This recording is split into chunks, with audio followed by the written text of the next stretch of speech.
राघव ने कांपते हाथों से वह डायरी खोली। कवर पर स्याही से लिखा था, अगर मैं मर जाऊं तो सच यही मिलेगा। यह उसकी छोटी बहन अनुष्का की डायरी थी। 3 दिन पहले अनुष्का अपने कमरे में पंखे से लटकी मिली थी। पुलिस ने इसे आत्महत्या कहा। घर वालों ने चुपचाप मान लिया, लेकिन राघव का मन यह मानने को तैयार नहीं था। कमरे में अब भी वही अजीब सी ठंड थी। दीवारों पर अनुष्का की तस्वीरें थीं, हंसती हुई जिंदा, और अब हमेशा के लिए चुप। राघव ने डायरी का पहला पन्ना पलटा। आज फिर उसने मुझे देखा। उसका दिल जोर से धड़क उठा। लिखावट। वह ठिठक गया। यह लिखावट उसकी अपनी थी। एक पल को उसे लगा शायद सदमे में भ्रम हो रहा है। उसने अगला पन्ना पढ़ा। वह कहता है कि मैं सच नहीं हूं। वह कहता है कि यह शरीर मेरा नहीं। राघव की उंगलियां ठंडी पड़ने लगी। ये वही शब्द थे, वही घुमावदार अक्षर, वही आदत, जैसे वह खुद लिखता था।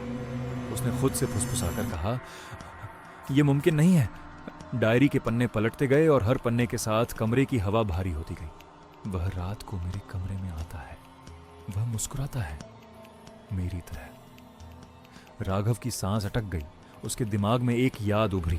कई रातें जब अनुष्का चीख कर उठ जाती थी और कहती थी, भैया कोई है।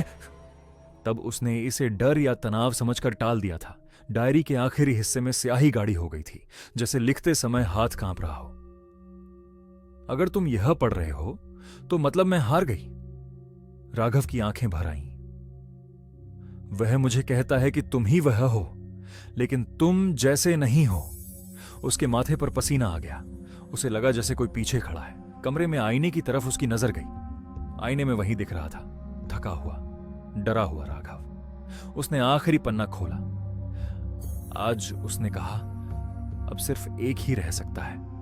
अचानक कमरे की लाइट झपकने लगी। पंखा अपने आप घूमने लगा, हालांकि बिजली नहीं थी। आईने में उसकी परछाई हिली, लेकिन राघव नहीं हिला। आईने में मौजूद राघव मुस्कुरा रहा था। पीछे से एक धीमी जानी पहचानी आवाज आई, तुमने आखिर पढ़ ही लिया। राघव ने मुड़ने की कोशिश की, लेकिन उसके शरीर ने उसका साथ नहीं दिया। आईने वाला राघव बोला, वह बहुत कमजोर थी, लेकिन तुम तो मजबूत हो। डायरी जमीन पर गिर गई। उसका आखिरी वाक्य खुला रह गया। वह मेरी लिखावट में लिखता है ताकि कोई सच पर यकीन न करे। सुबह जब मां ने कमरे का दरवाजा खोला तो जमीन पर डायरी पड़ी थी और पंखे से लटका था राघव।